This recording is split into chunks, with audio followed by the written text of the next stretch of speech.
Abraham வயது சென்று முதிர்ந்தவனானான். தனது வீட்டிலேயே வயதில் மூத்த ஊழியக்காரனை நோக்கி, என் மகனுக்கு பெண் பார்க்க வேண்டும், அதற்காக நீ கானானியரிடம் பெண் கொள்ள வேண்டாம், நீ என் தேசத்துக்கும் என் இனத்தாரிடத்துக்கும் போக வேண்டும், அங்கே போய் பெண் கொள்வேன் என்று கர்த்தர் பேரில் ஆணையிட்டு கொடுக்க வேண்டும் என்று கேட்டான். வாருங்கள், எங்களோடு ஒரு சிறு கூட்டமாய் பயணமெடுப்போம், மனித குலத்தின் இந்த பழங்கால பயணத்தில்.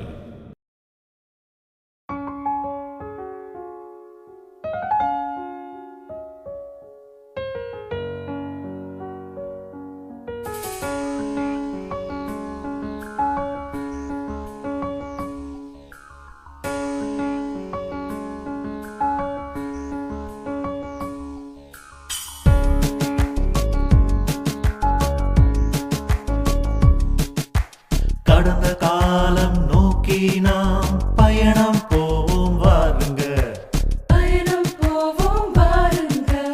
காலங்களை வென்றவங்க கதைகள் எல்லாம் பாருங்க, கதைகள் எல்லாம் பாருங்க. உலகம் வாழ வழியை சொன்ன முத்தமர் பலருங்க, உலகம் வாழ வழியை சொன்ன முத்தமர் பலருங்க. நம்ம உள்ளத்திலே வாழ்றாங்க, உணர்ந்து பாடுங்களே. பயணிப்போம், நாம் பயணிப்போம், மகத்துவமான பழங்கால பயணம். கடந்த காலம் நோக்கி நாம் பயணம் போவோம் வாருங்க.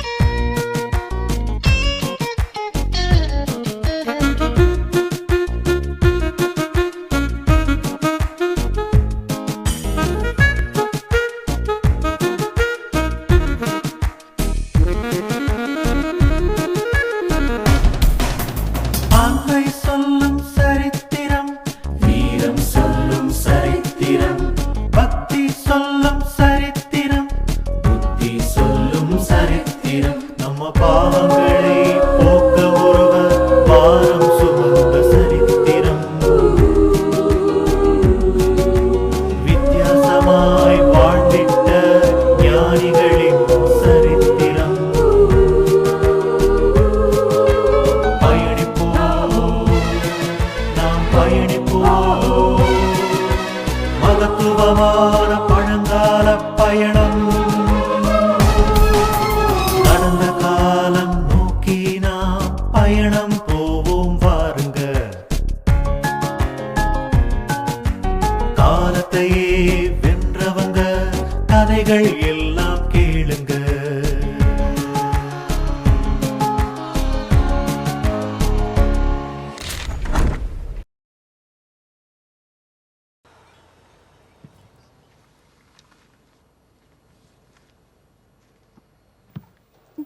ஏன் இந்த மாதிரி செஞ்சீங்க? ஏன் இதயத்தையே நீங்க நொறுக்கிட்டீங்க? சாரா, தயவு செஞ்சு உன் இருதயத்தை நீ கடினப்படுத்திக்காத. இந்த முதிர்ந்த வயசு வரைக்கும் நாம ஒன்னா கஷ்டப்பட்டு நிறைய விஷயங்களை கத்துக்கிட்டு இருக்கோம். இப்படி நடந்துக்குவேன்னு எனக்கு தெரியாதா என்ன? ஒருவேளை நான் இந்த விஷயங்களை உங்கள்கிட்ட ஏற்கனவே சொல்லியிருந்தா நிச்சயமா அதை கேட்டு உன் மனசு தாங்கி இருக்குமா? நீயே நினைச்சு பாரு, உன்னால அதை தாங்கிக்க முடியுமா என்ன? இதுக்கு மேல இத பத்தி எதுவுமே நான் பேச விரும்பல. நீங்க எனக்கு கொடுத்த வழியெல்லாம் போதும். இங்க இருந்து போயிடுங்க. என் மகனை விட்டுட்டு இங்க இருந்து போயிடுங்க. நான் உங்களை மன்னிக்கிற காலம் வரும் நம்புறேன். இதுக்கு மேல என்னால தாங்க முடியாது. என்ன விட்டுருங்க. தயவு செஞ்சு இங்க இருந்து போயிடுங்க. சார், எந்த சூழ்நிலையிலையும் உன்னை விட்டு என்னால தனியா இருக்க முடியாது.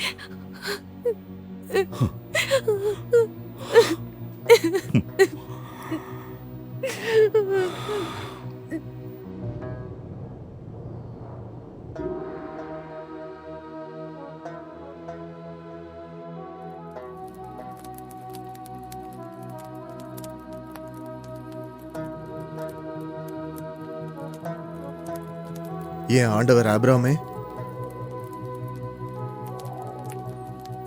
சொல்லு இல்லையா சார்?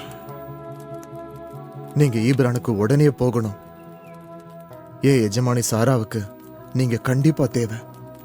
என் சாராவுக்கு என்னாச்சு? தயவு செஞ்சு சொல்லு.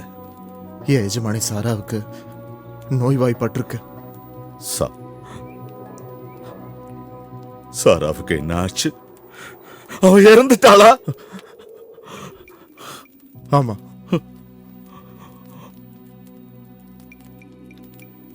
சரி, நீ போ, நான் பின்னாலே வரேன். நீ கிளம்பு. இல்லையா ஆண்டவரே, நான் உங்களுக்காக பள்ளத்தாக்கிலே காத்துட்டு இருக்கேன்.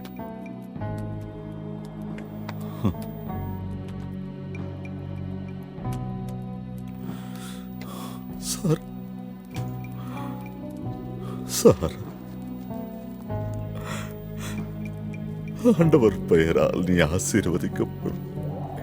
ஆண்டவர் கொடுத்தார், அவரை எடுத்துக்கொண்டார்.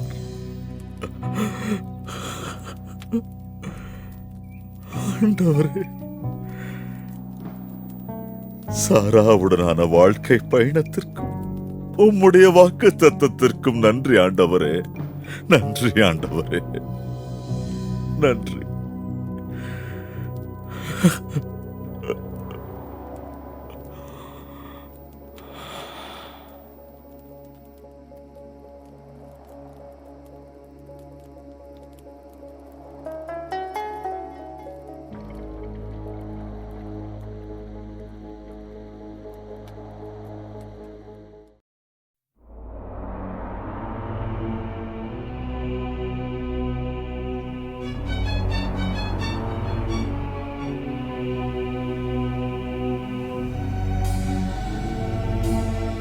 அபு இத்ரிஸ், வேகமா. என்ன சொல்ற? நாம ஒட்டகங்களை ரொம்ப கஷ்டப்படுத்துறோம், கிட்டத்தட்ட கொல்றோம். நாம எப்படியாவது ஹாரானுக்கு போயாகணும். நாம இப்படியே ஒட்டகங்களை கஷ்டப்படுத்திக்கிட்டே இருந்தா அங்க போய் சேர்றப்போ நடந்துதான் போகணும். நம்முடைய ஆண்டவர் ஆபிரகாமும் அவருடைய தேவனும் நம்மோட இருக்காங்க. அவங்க எல்லாத்தையும் பார்த்துப்பாங்க. எனக்கு ஒண்ணுமே புரியல. ஒருவேளை இதுக்கு செத்து போயிட்டா அவங்க நமக்கு வேற ஒட்டகங்களை தருவாங்களா? அது அவங்களுக்கு கஷ்டமானது இல்ல.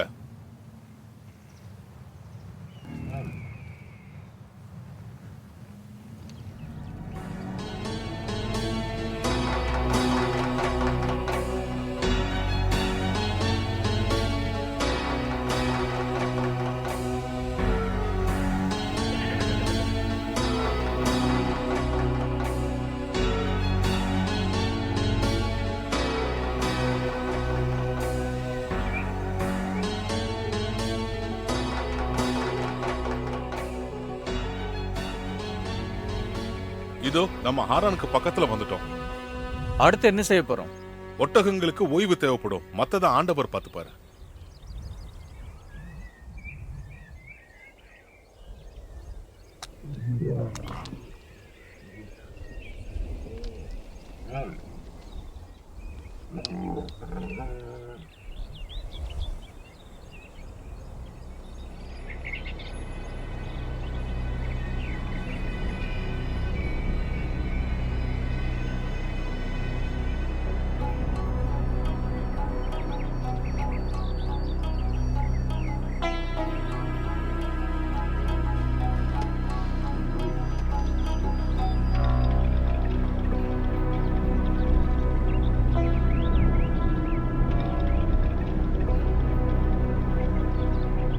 ஓ என் ஆண்டவராகிய ஆபிரகாமின் தேவனே, இன்னைக்கு நான் என்னுடைய வேலைகளை செஞ்சு முடிக்க நீங்க எனக்கு துணையா இருக்கணும். அதோட என் ஆண்டவராகிய ஆபிரகாமுக்கு உதவி செய்யணும். இதோ இப்ப கிணத்துக்கு பக்கத்துல நான் நிக்கிறேன். இந்த கிணத்துல இருந்துதான் இந்த ஊர் பெண்கள் தண்ணீர் எடுத்துட்டு போவாங்க.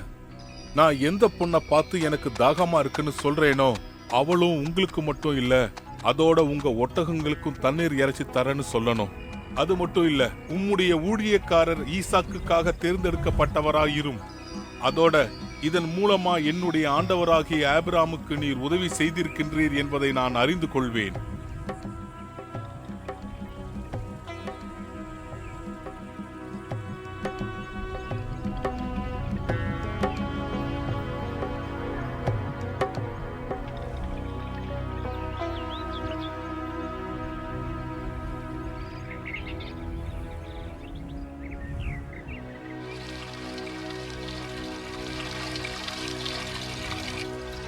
உங்ககிட்ட கெஞ்சி கேட்டுக்கிறேன், தாகமா இருக்கு, குடிக்க கொஞ்சம் தண்ணி கொடுக்க முடியுமா?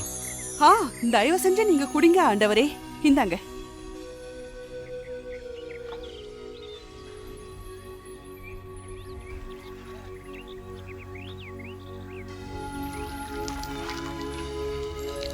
உங்க ஒட்டகங்களுக்கு தாகம் தீர வரைக்கும் நான் தண்ணி இறைச்சி தரேன். ரொம்ப நன்றி.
ஆக ஈசாக் ரிபேக்காவை தன்னுடைய அம்மாவின் கூடாரத்திற்குள்ளாக அழைத்து வந்து அவளை திருமணம் செய்து கொண்டான். அதோடு தனது தாயின் மறைவிற்கு பின் ரிபேக்கா மிகப்பெரிய ஆறுதலாக இருந்தாள்.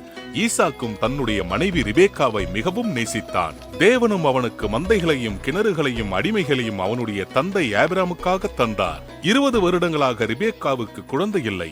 ஈசாக்கும் தனது மனைவி கர்ப்பவதியாக வேண்டும் என்று தேவனிடம் வேண்டினான்.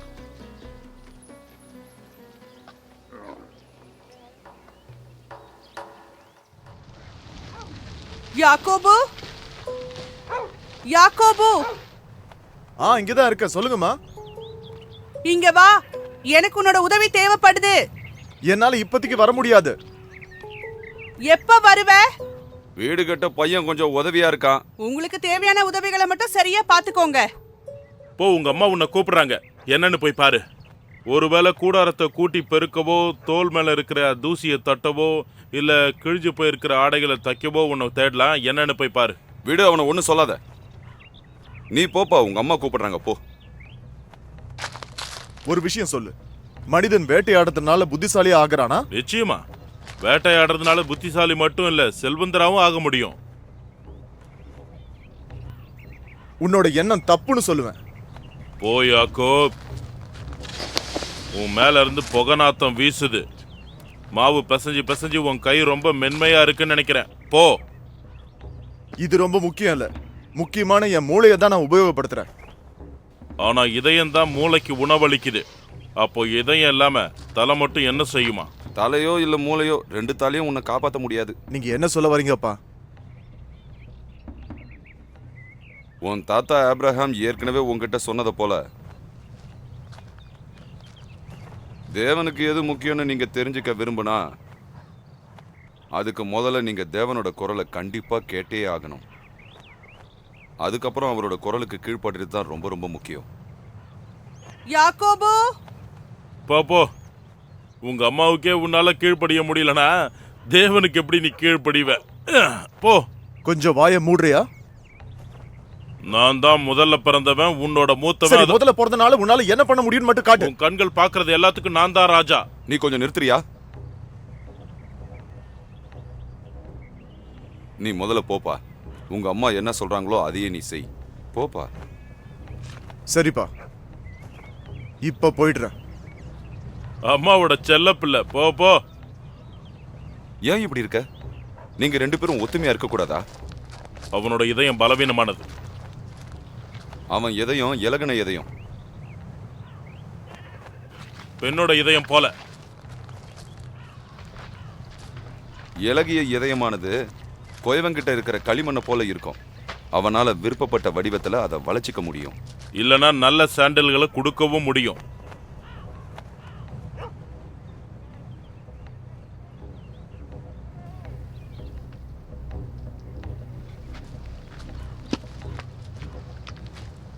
மா, நான் இங்கதான் இருக்கேன். உங்களுக்கு என்ன வேணும்னு சொல்லுங்கம்மா. இதை இப்படி உருக்கி கொடு. இந்தா, இதை எப்படி செய்யணும்னு கொஞ்சம் சொல்லி கொடுங்க. இத பாரு, இந்த மாதிரி தான். சரியா? சொன்னது புரிஞ்சதில்ல? சரி, நானே செய்யறேன்.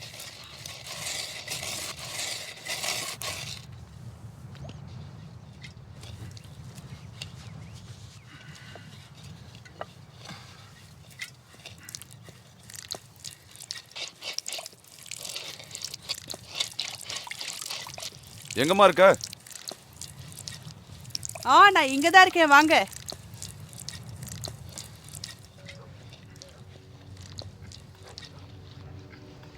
நான் உன்கிட்ட நம்ம குழந்தைகளை பத்தி பேசணுமா? ஆமா, வந்து இப்படி உட்காருங்க.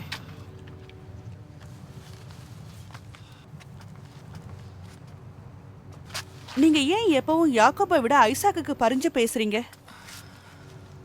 நீ அவனுக்கு ரொம்பவே செல்லம் கொடுக்கற. அவன் ஒரு ஆண் பிள்ளை. ஆண் பிள்ளை செய்யறத அவன் கண்டிப்பா செஞ்சே ஆகணும். வேட்டையாடுற மாதிரியா? ஆமா, அதே மாதிரி தான். நீங்க எப்பவுமே உங்க அண்ணன் இஸ்மவேலை பத்தியும் உங்க அப்பா அவர் மேல வச்ச பாசத்தை பத்தியும் தான் பேசிக்கிட்டே இருக்கீங்க. ஆனா எனக்கு என்ன தோணுதுன்னா, நீங்க எப்பவுமே யாக்கோபை அப்படியே தவிக்க விட்டுட்டு ஈசுவ மட்டும் இன்னொரு இஸ்மவேலா மாத்த முயற்சி பண்ணிட்டு இருக்கீங்க. யாக்கோபை கூட்டிட்டு போங்க. அவனுக்கு நீங்க எல்லாத்தையுமே கத்து கொடுங்க. அவன் புத்திசாலி, ரொம்ப சீக்கிரமா எல்லாத்தையும் கத்துக்குவான். நானும் முயற்சி செஞ்சிருக்கேன். உங்களுக்கு ஞாபகம் இருக்கா ஐசாக்? நான் கர்ப்பவதியா இருக்கும்போது என்கிட்ட ஒரு தீர்க்க தரிசனம் உரைக்கப்பட்டது. அவர் என்கிட்ட, உன் கர்ப்பத்துல 2 தேசங்கள் இருக்கு, அதுல இருந்து 2 பேர் வெளிவருவாங்க. ஒருத்தவர் மற்றவனை விடவும் பலசாலியா இருப்பான். அதோட மூத்தவன் இளையவனுக்கு சேவகம் செய்வான். எனக்கும் அந்த தீர்க்க தரிசனத்தை பத்தி தெரியும். நீ அதை பலமுறை என்கிட்ட சொல்லிட்ட. அதுவும் இளையவன் முன்னாடி சொல்லிருக்க. நம்ம ரெட்ட குழந்தைகளை பத்தி அவங்க பிறப்பின் போது தேவன் இப்படி சொன்னாரு. இத பலமுறை அவன் முன்னாடி சொல்றது நல்லது இல்லன்னு நான் நினைக்கிறேன். நீ ஏன் அதை கொஞ்சம் கூட புரிஞ்சுக்க மாட்டேங்கிற? ஏன்னா இவங்களுக்குள்ள ஒருத்தருக்கு ஒருத்தர் பெரியவன்ற போட்டி உருவாகும். அவங்க ரெட்டையர்கள், ஆனா 2 பேரும் முற்றிலும் வேறுபட்டிருக்காங்க. அப்பா, நானே உங்களுக்கு இந்த சுவையான மான் மாமிசத்தை சமைச்சிருக்கேன். இந்த மாதிரியான மாமிசத்தை நான் இது வரைக்கும் சுவைச்சதே இல்ல. அதோட இது உங்களுக்கு நிச்சயமா பிடிக்கும்னு நினைக்கிறேன். அற்புதம், அற்புதம். நீ சாப்பிட்டியா? நீங்க குழந்தைங்க கிட்ட வேறுபாட காட்டுறீங்க.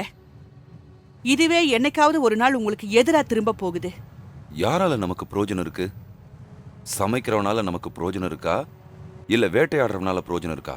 2 பேருமே முக்கியம்தான். ஓ, நான் இந்த உலகத்திலே ரொம்ப ரொம்ப புத்திசாலி பண்ண தான் கல்யாணம் பண்ணிருக்கேன்.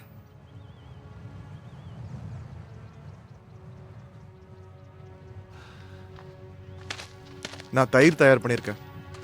கைகள் பத்திரம் பார்த்து.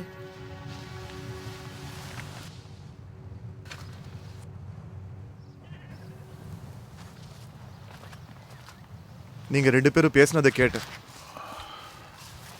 என்ன தயவு செஞ்சு மன்னிச்சிடு. உங்க அப்பா பேசினதுக்கு நான் உன்கிட்ட மன்னிப்பு கேட்டுக்கிறேன்.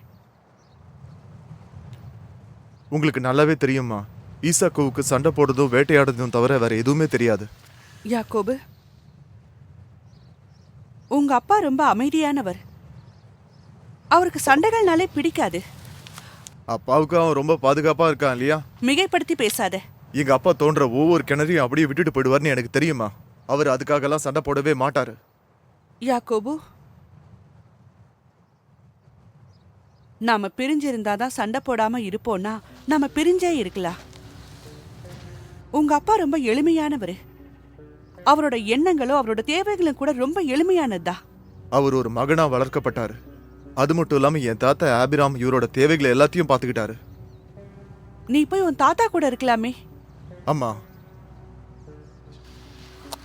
நான் யாரோட நிழலையும் வாழ இஷ்டப்படல. நான் என் தாத்தா மாதிரி இருக்க ஆசைப்படுறேன். நீ என்ன பேசுறேன்னு ஞாபகம் இருக்கட்டும் யாக்கோபு. அப்பதான் உங்க அப்பாவும் தாத்தாவும் கடந்து வந்த சோதனைகளை உன்னால கடக்க முடியும். என்ன சோதனை? ஒரு அப்பா தான் குழந்தையவே பலி கொடுக்கிற சோதனை. என் ஆண்டவர் ஈசாக், என் ஆண்டவர் ஈசாக், என் ஆண்டவர் ஈசாக், ஆண்டவர் ஈசாக், யாக்கோப், வாங்க எல்லாரும் வாங்க வாங்க. கடந்த காலம் நோக்கி நாம் பயணம் போவோம் வாருங்க. காலத்தையே வென்றவங்க கதைகள் எல்லாம்